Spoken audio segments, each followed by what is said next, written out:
co-workers, or it could be that it is between a supervisor and an employee. One of the things that you hear so often is open door policy. I, as the fire chief, or I, as the police chief, I have an open door policy. And that is very important, and I believe in that. However, we do believe in a chain of command. That is something very vital to what we do. So the first stop should very, very infrequently be the chief or the head officer of that agency. They should go to their supervisor, see if they can work it out. If not, then go up the chain of command. An open door policy going straight up to a director level or chief level grievance is something that should be held when there are major ramifications for actions that are going on, or something where they cannot handle it face to face with their supervisor, maybe because it involves their supervisor and they do not feel comfortable doing that. But it's not something every time.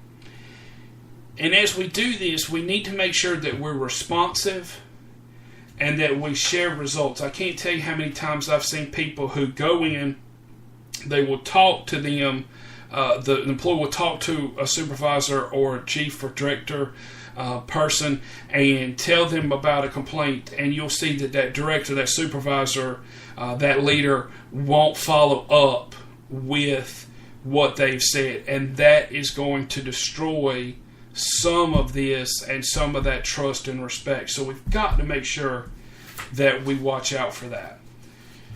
So that is a little bit, sorry about that background music. Apparently I didn't mute all of the things that are around me right now. But those are a little bit more in depth on the three goals of human resources. Again, we're trying to attract, develop, and maintain an effective workforce.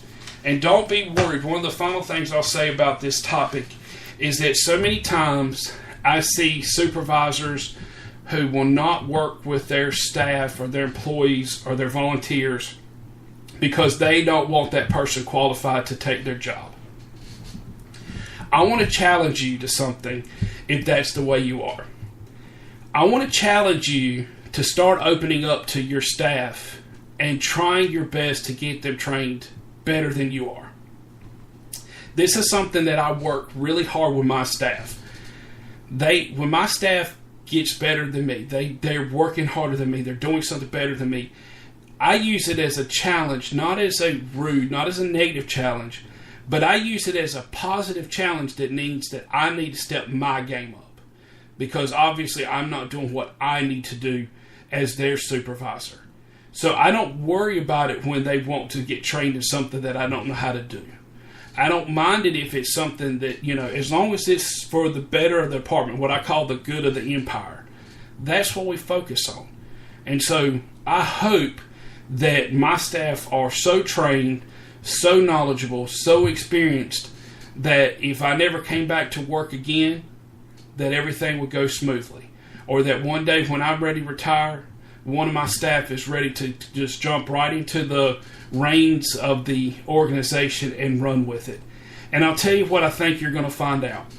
You're going to find out that majority of the people below you will support you to the end of the earth. And even if they know and are more experienced than you, that they will sit there and support you and give you everything that they can so that as a group you succeed. So, again, that's a little bit about recruitment and retention with some of the organizations we deal with. And those topics really work for any volunteer organization or really any career organization, whether it's emergency services or whether it's really just somebody in the business world. These are definitely things that I've learned from working for local government to working for or being a volunteer. So there's a lot that can be said from those. So let's talk a little bit about what's coming up for the on-target preparedness staff. Well, I told you a little while ago about something that's happening new in the Centers for Medicare and Medicaid Services preparedness rule aspect.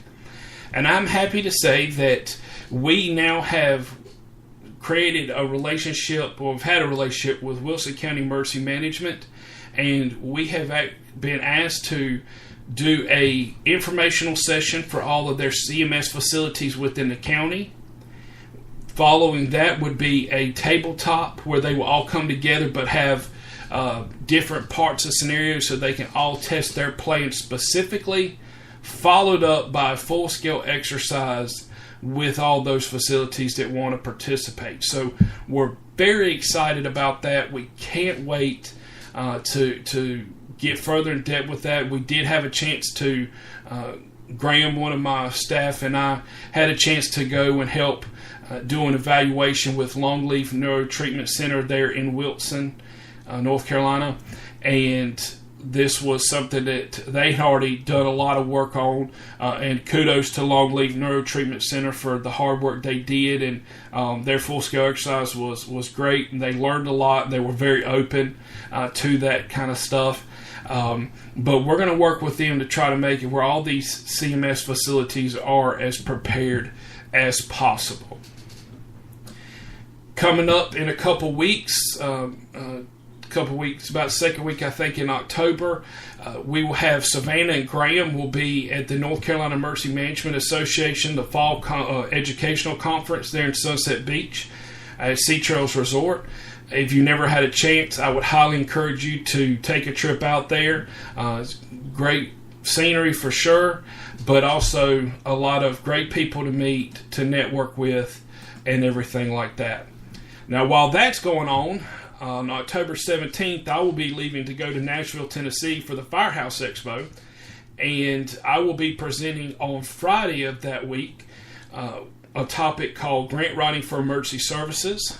And what we have as a goal for that is to really take those people who are not as trained or not as knowledgeable about grant writing, and especially as it relates to emergency services and people in emergency services, and let's build them a good foundation on grant writing and help them out so they can find ways to be successful in obtaining grant funding for that. So those are just a few of the things that we've got coming up. We've got plenty more for that. We, like I said, always keep up with our Facebook page and our website, and you'll see more. I also want to tell you that we now have a YouTube page. So you can go to YouTube and find and subscribe to On Target Preparedness YouTube page. We did our first video. We'll probably be having a couple more coming out here soon. Our first one talks about how I will actually be going to the FDIC conference in 2018 in April in Indianapolis, and we'll be talking, doing a presentation there on grant writing in emergency services. So look forward to that. Check out the YouTube with that.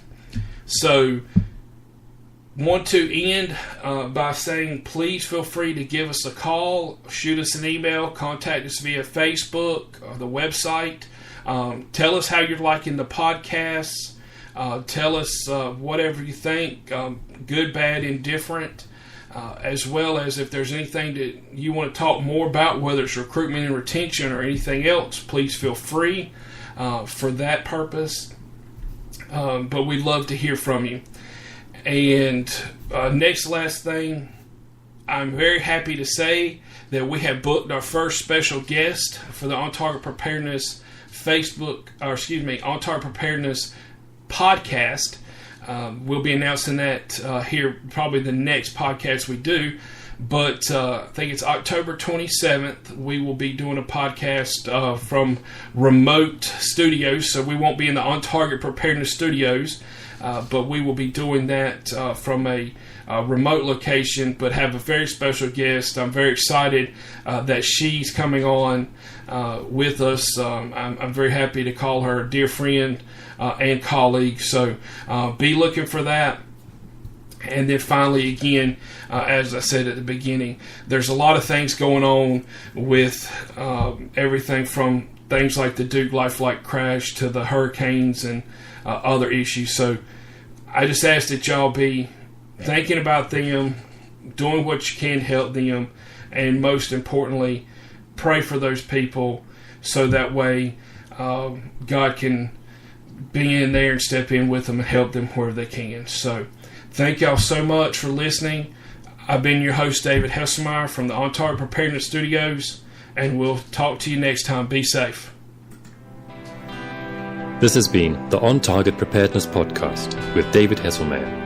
Please contact us concerning feedback, questions, or thoughts at info@ontargetprep.com or at 910-214-4086. Thanks for listening.